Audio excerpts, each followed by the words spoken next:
Well, I got bored Sunday afternoon, so I thought I'd have a go at patching up the frame underneath the bonnet. So I'll pull the patches off in a minute, but just weighed them all up, and then my plan is to get it so it's something like solid. Send it up the road for sandblasting after I've taken that off, and then bring it back, check it all over, make sure nothing else needs welding, and then take it in with the galvanising stuff and get it galvanised. It should last a bit longer then, because it's toast. I've only had a wire wheel over it,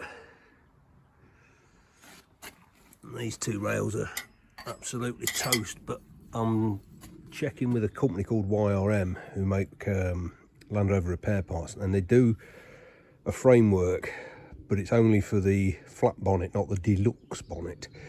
But I think the only difference is that rebate there, that angled bit. So if I can lop it there and change it to give me an angle using their standard bits, I think they're 20-25 quid for the set, so that'll save me an awful lot of messing about. Because there's basically, even though it's not got holes in, there's not a lot holding it together, as you can see. Front bit's not too bad. Got a few rivets to knock out still. These bits are toasted. It's everywhere where there's a lap joint. So my plan, if I come back to the back, my plan on this bit is to cut this whole piece out and make it as one, so that they've got no lap joint there. I mean, the fact that if I can get it galvanised, it won't be a big issue, but I just think it will look a bit better in terms of lasting. Yeah, so there we go. Now a bit more knocking about, and then that bit will be ready. We're going to get a few patches done and then TIG weld them together before I chop too much away, because it's a bit like a jelly as it is. Right, well, I'm leaving that now. I mean, it's a bit ropey. I mean, with the benefit of hindsight, I probably would have been better replacing all of that, but my big concern was losing the curvature, and that would have meant fitting it back into the skin, putting that piece in, making the other pieces fit, tacking it all together, and I just physically haven't got room in here. It's back to playing with the bulkhead type arrangement. Anyway, so the next bit is to reinforce this lot. So these are the joggle, or the bent sections, to allow for the recess for the spare wheel that fits there. They're corroded badly here, down each one, and they're a bit thin on the legs. What it could really do with is a complete piece that would come butt into this. The problem I've got is, whilst that's now good, and this back wall's good, it's getting thin here, very thin along that inside edge, and thin there. And if I chop it all out, I'll have note to set it up from.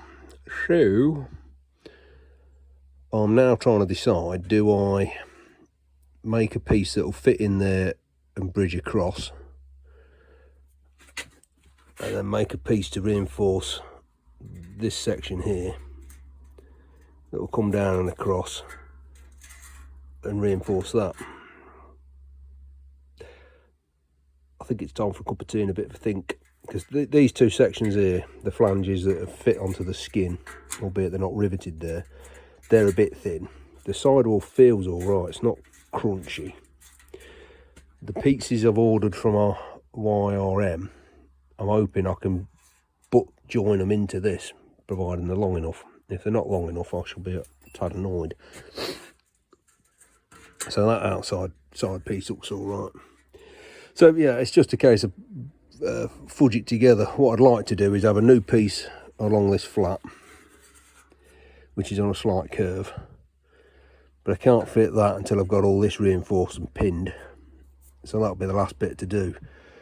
I think what I'm going to end up with is effectively rebuilding it as it was, because what I wanted to do was put a whole piece in which came across and went all the way across here.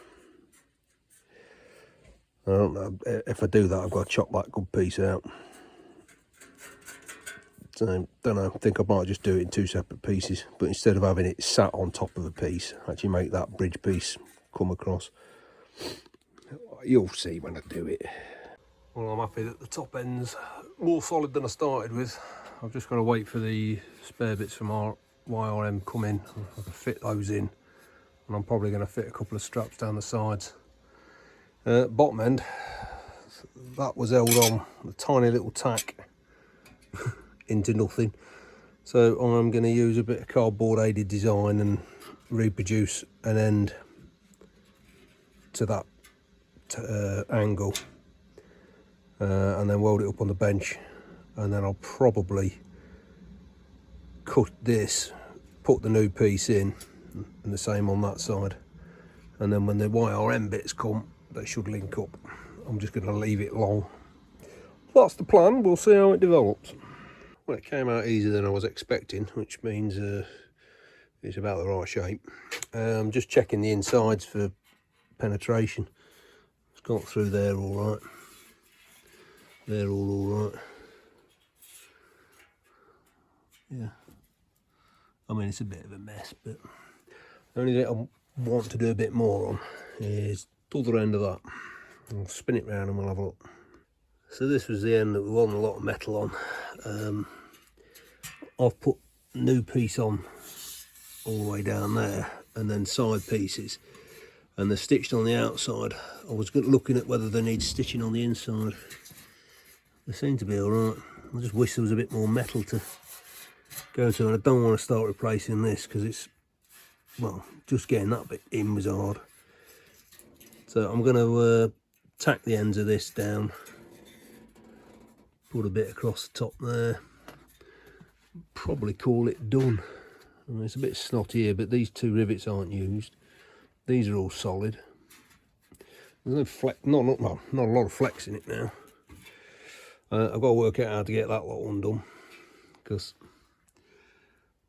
it looks a bit of a mess, and that spring's got no spring in it anymore, so I have to take that out. And then it's a case of cleaning up these holes, remaining of the rivets out, and then giving it a good coat of something that'll bite into the surface, something. And then I want to do like a zinc sort of cold passivate or cold zinc coating. Anyway, waffle. So that's the last bit, which is the hinge for the bonnet stay, and I don't know whether you can see it, but it's cracked along the top there. It's pulled through on the underside, so I'm wondering about basically chopping it out and then trying to make a piece which I can weld in here, wrap it over there. This is the top face, but actually put it on the inside face and weld it on, bring it down. I don't know what these holes are for. Let water out probably. I mean, I don't know how effective they are, looking at the amount of rust that's on it. So I think I'm going to be fabbing up some kind of angle arrangement and then weld that, clean that up and weld it to it once it's on. Yeah. Anyway, lunchtime.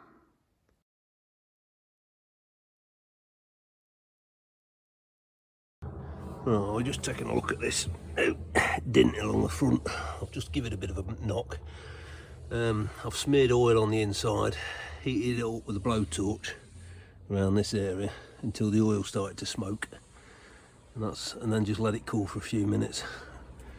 So it's kind of barely warm now. I'm just going to start trying to knock it out. I don't know whether somebody's had pullers on those. Don't know. Anyway, I'll run the wire wheel over it to start off with to get rid of the filler. So we'll give it 5 minutes with a tapping hammer and a mandrel, and we'll see. Well, that's had no more than 5 minutes, and it's already looking almost acceptable. Yeah, somebody's drilled it and put pullers on it and then filled it, I think. I've just annealed it again, so I'm waiting for it to cool down. I'm going to lift this top edge up now so I can get in behind it, because there's a low spot through there. But it don't look too bad. Yeah. I'll have a better look once it's cooled down.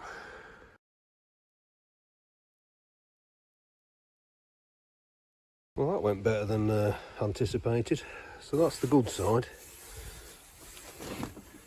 And that's the recently was dented side. I'll have to see about, see whether I can tig a bit of that up.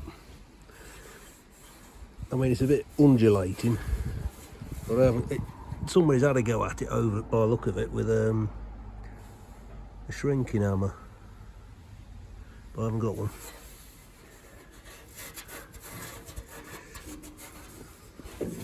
But on my arm, if I put a straight edge against it,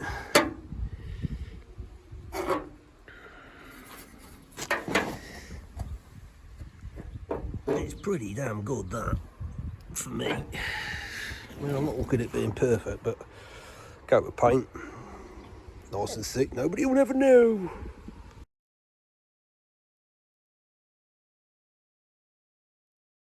Well, I thought rather than doing somewhere really obvious, I better start with an edge piece.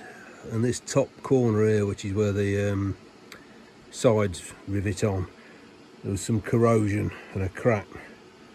And it's not what you call a neat weld, but I've come down on the amps down to 26 amps and twiddled the knobs until I got something right. If I knew what I was doing, I'd be dangerous. Well, I filled the hole, but I haven't got the crack to fuse together, so I'm going to give that another go. Yeah, I need to do a bit of reading up on the settings and find out what I'm supposed to be doing. It's not clean enough, I don't think. That's half the problem. Guess who forgot to put his little copper shim behind it? Oh, Jesus. Oh well. Get an idea of what it was like before I started. So this is my scrap door, kindly donated by Greg. Oh, anyway, I peppered it with holes and then I've had a practice filling them. You can see the blowouts.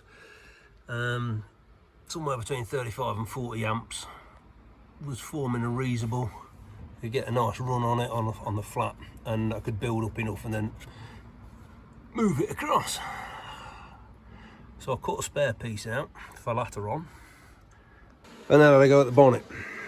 It's almost as if it's a completely different material. Now it may well be that door's an aftermarket one. I don't think it is then. That one, there we go. I mean, it's plugged, it'll cover with some paint now. This one I've just done, so I'm letting it cool down before I grind it back. But yeah, it doesn't want to flow, doesn't want to puddle. And I'm at 39 amps. There's the settings. Now online, at Landy Zone, there's a chap on there, same welder, doing the same thing on a Series 2 and welding in patches of new aluminium to the Burma Bright. And he's got it set at something like 90 to 120 amps range via a foot pedal. When I tried that, that's the big hole we got in the other panel. Yeah, don't know how they get it anywhere near that. Spoke to the guys at Artec and he recommended at or between 35 and 45 for the thickness of material, which, you know, stacks up with, was it 40 amps per thou or something like that? I can't remember what it is now. Anyway, no, not 40 amps. I waffle on. So you can still see the outline where the top half of that one hasn't fused and the bottom half of that one. But I'll be honest with you, if I can't gum that up with a decent bit of primer undercoat, I must be doing something wrong, because there's all these indentations here. And I think somebody's had a stretching hammer on it at some stage. Anyway, so yeah, I'm going to call that done. We just look, it's a fine day, so we're taking the time to do a bit of work outside. We're looking at the supports down the inside of the rear tub, which basically go on the inner wing, wrap round, and they carry the cross braces, which are hot dip galvanised, or will be when I've done. The problem is the hot dip galv reacts and everything corrodes away. So I've got 8 new ones, so I'm just doing the 8 worst. Don't ask me why I didn't get full set. There we go. They're all spot welded on. I thought they were riveted, but they're spot welded. So I'm having to use one of Mike's separating tools, another donation from the kindly man called Greg, and prizing them back. They're a thinner material than the skin, and the replacements, which are from YRM, just seem a bit lightweight, but they're the same. Anyway, everyone that I've took off has been absolutely ram-packed with mud. So, well, I'll get on with this. A friend of mine popped round yesterday and was pulling this about, and basically saying, well, how far are you going to go? And that's quite an important question. I'm working on the basis of make sure it's structurally sound and safe. So I could do this one because it's about penetrated through there. I can get at that one, and I'm going to replace that because it's already off. There is one up there, but to get at it I've got to take this panel away, and I don't really want to do that. Sorry, distracted with a hawk flying over. So I can't get in there to do it, but because it's got that on it, it's all next to this, I think that's going to have enough strength in it anyway. Jesus, can't see with the sun. That one's not too bad. That one's still got some meat left on it. So I'm kind of calling that done, I think. I'm going to rivet them on rather than spot weld them, because it's proven pain in the arse trying to spot weld anything. At some stage I need to get a jet washer off and give it a blast. Other bits we've got a replacement one for this because it's had some chewing. The rear panels, I've got replacement bottom halves of those, which I've got to work out how to fit them. I'm not sure whether I have to take these off, take them in the shop and weld it, but do a seam weld the full width, or, well, I don't know, I think that's probably the way I do it. But I've got a new one of these, and then there's a couple of pieces that run across on the other side of it, on the door threshold. I might look at trying to effect some kind of repair on that, and the same on this. But again, I can't get half the van back. Come back a bit. I can't get that in my workshop to weld it, and I'm not going to even attempt to try TIG welding aluminium outside. It's so bloody finicky, especially with thin stuff. So yeah, getting to a point where, you know, finish the structural stuff. The last bit will be basically knocking some of the dents out like this. That's covered up with a wheel well, so I'm not too fussed about it. But yeah, it all wants a bloody good jet wash off before I even do much more. And then it'll all have a recoat paint. I've got to do some bashing to get that back panel something like, because it's all covered in dents as I showed earlier. But yeah, where the tub bolts onto the chassis at the front, it's this section, and you can see it's just corroded away to nothing. Now there is a replacement part for that. I'm reluctant to change it because it's quite a lot of buggering about with these. They're bloody great big rivets. And obviously once that's out, all of these have got to be done. Sorry for the poor lighting, the sun's really bright. Not a lot of warmth in it, but it's really bright.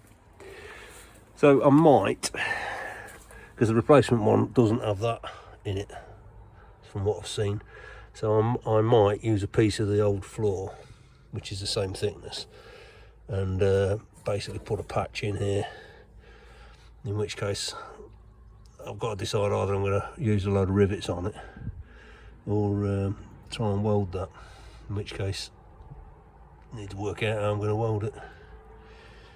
Anyway, I'll waffle on. You know the phrase, stop picking at it?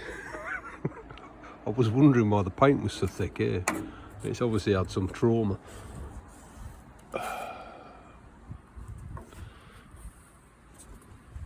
Anyway, I'll have to do some repair work on that, I think. The way it's looking, I think I'm going to have to get this tub in the workshop so I can actually get do some welding on it. Oh, that's got to come off anyway. I'm wondering whether to replace that corner unit, this bracket. Trouble is it's spot welded on there, which is a ball ache. The rest of it's not horrendous. I've knocked a bit of the curve out of this piece on both sides, mainly because the brackets are flat. They were touching here and about 3/4 of an inch out up here, bellied out. Both these seat areas are bowed under. Obviously I had a couple of fat lasses sat in there for a bit of joy. Yeah. Not so thick on there, so it's obviously just that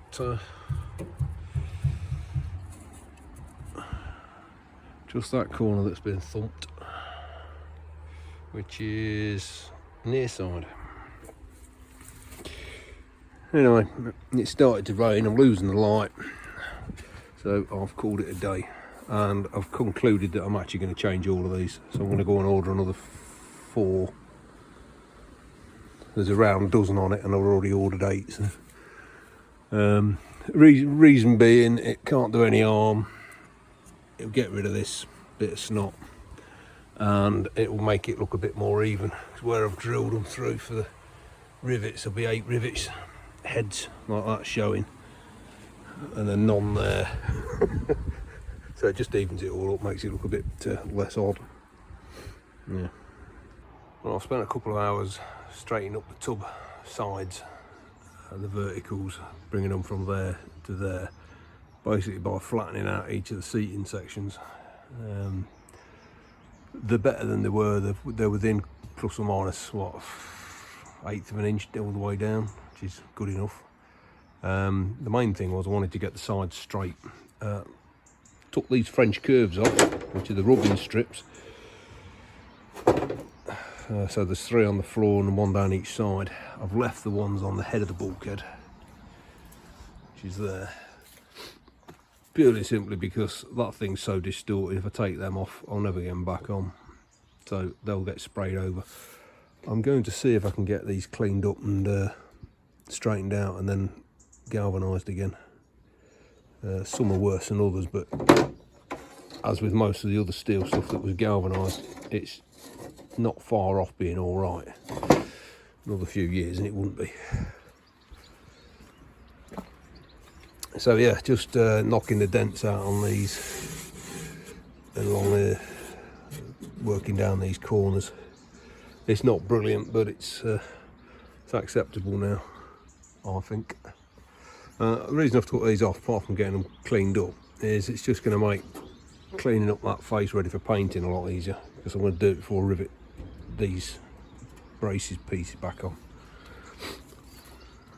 There was quite a nasty dent here, and you can see that, and it's cracked. Well, it's cracked through, split through. I've took it back to something like on the outside. It really once it's cleaned off, get a chill piece behind it and try and stick some TIG over it. But you can see, I mean, it's had a hard life, and I don't want it pristine. I just want it reasonably straight and structurally sound. So yeah, progress of a sort. Well, a couple of hours well spent. I fitted on all these new parts. Used these, I think they're called them blind rivets. Anyway, they've not got a hole on them, so the water won't leak out when it gets in. That needs a patch over it, which I'll do once I get it up to the workshop. But yeah. Okay, it now looks non-standard because these were all spot welds. But I don't think it'll look bad when it's painted over. Stiffen that up a lot, which is what it's supposed to do. Well, that's as far as we're going to go. Next job's lift it up, drop it in the chassis. I just need to mount the engine mounts on it, which means we've got to go and find out which way round they go and which set of hills. Once it's in the engine bay, we'll fit the manifolds on. I'm going to clean up the injector holes now, and then yeah, fit everything else once it's actually in position.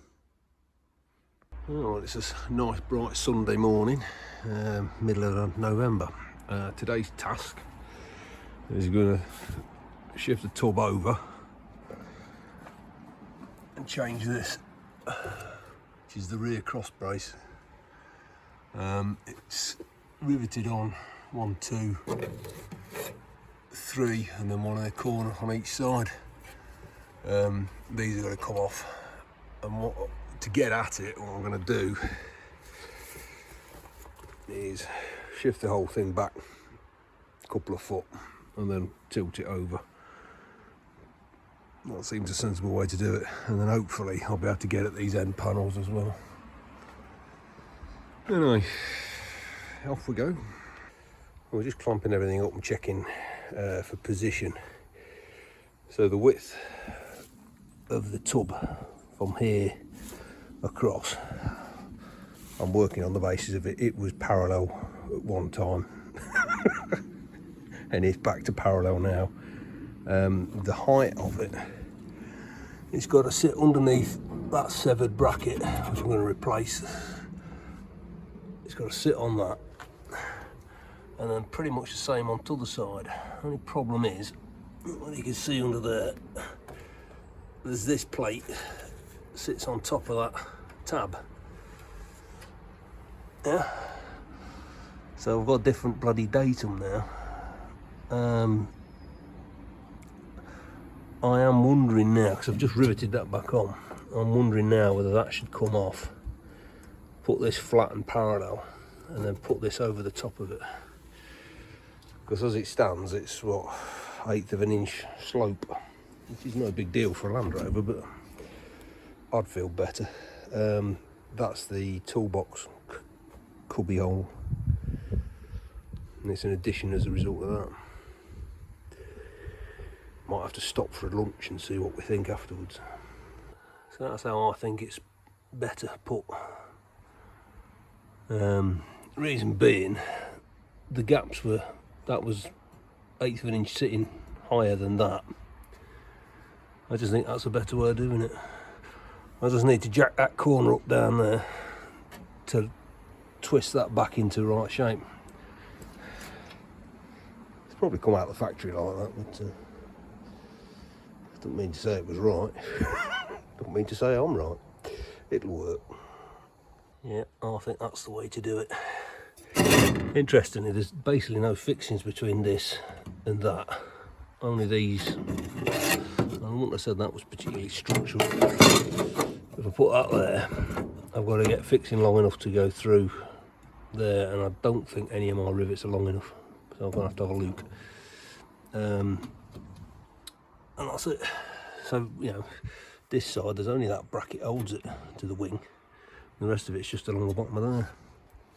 So next time you're jumping up and down on your threshold underneath the door, pause for thought.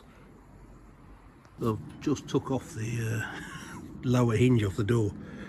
Looks like it's been on twice, hasn't it? Well, excuse the low light. It's about 4 o'clock on the afternoon, so it's light, sun's down. I'm just finishing fitting these insert pieces, tied up the bottom edge. It's not a great way of doing it, I've decided, but it saved me a couple £100 worth of new panels. Anyway, in the process of removing them, the whole thing just goes yeah and relaxes. So I've now got a ratchet strap between the two anchor points, pulling it in so that I've got the same distance across the doorway. Over that, it'd relax by 3/4 of an inch. There's a bit of tension. So I'm guessing once it's actually sat across the chassis, it'll be a lot squarer anyway. But I've got to get that square in order to then, when I drill and rivet these on, they'll provide a bit more rigidity to it all the way along. So, it's a bit tight for space, which seems to be my working conditions. So yeah, once these are all on, that'll provide a bit of rigidity for it and resistance from it spreading that way, but also canting. So yeah, bit of progress. I'm gonna have to leave it with the clamps on because I'm going in now before I hurt myself in the dark. Hey. So that's the next bit I'm going to try and tackle. I'll cut some pieces to insert here. The same on the other side. So we're still on the tub, but it's upside down at the minute. Ideally they want welding in. To give myself a bit of a sporting chance, I think what I'm going to do is cut that into a rectangle, nice and straight, make a patch that fits that perfectly, and then make, for all intents and purposes, a bigger patch that will go over it, so that I've got a butt weld and then an overlap weld, and then I've got a reasonable chance of getting some strength back into it. And I can always, so if I make the overlap piece big enough, I can rivet it as well, because I don't trust myself welding it. I'm going to cut the patches out of the old floor simply on the basis of it's the same thickness and the same material, and then give it all clean. I'm in two minds whether to change these. The bottoms are a bit crusty, and this bracket here, there's a seatbelt bracket which I've bought new ones of. I'll leave them, they're not that bad.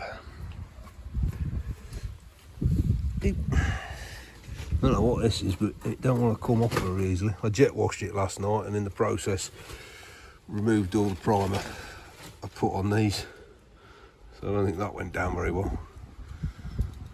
I've also got to go around and shift all the nubbins of these.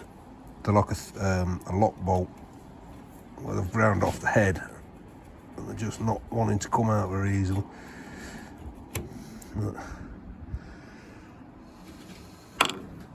And the steel, which is quite remarkable on the basis of they haven't corroded. Anyway, that's next bit of plan. My lads just give me a hand, lifted up onto the chassis so it's out of the way. And this is at a more comfortable working height. So yeah, a bit of knocking about. I also noticed that crack there, which is flexing.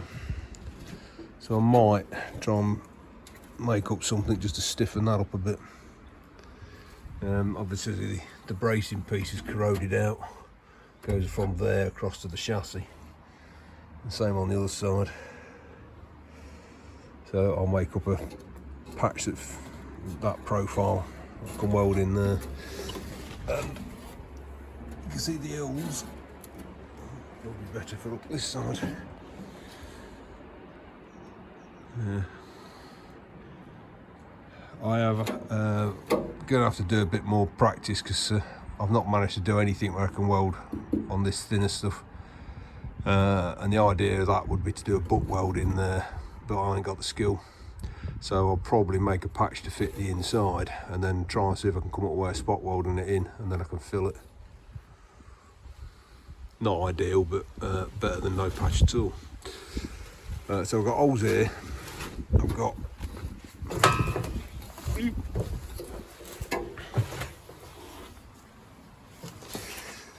some really weird like corrosion holes down here. Don't know how they've come about.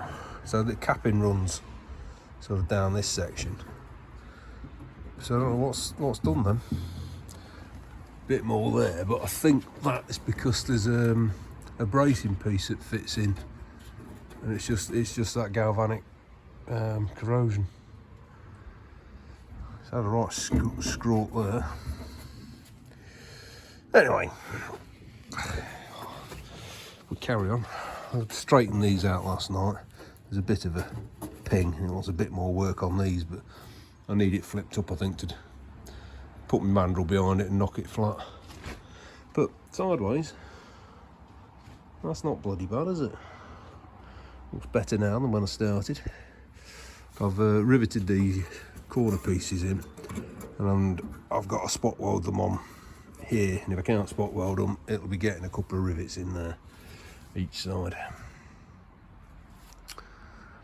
Yeah.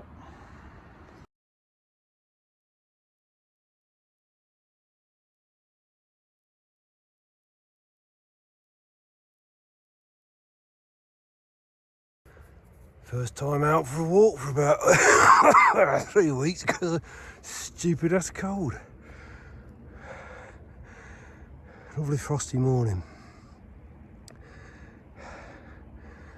I'm out of puff. Dog's having a lovely sniff.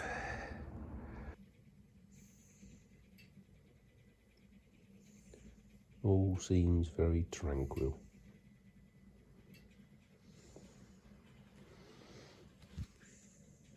Until Mrs. Judgy turns up.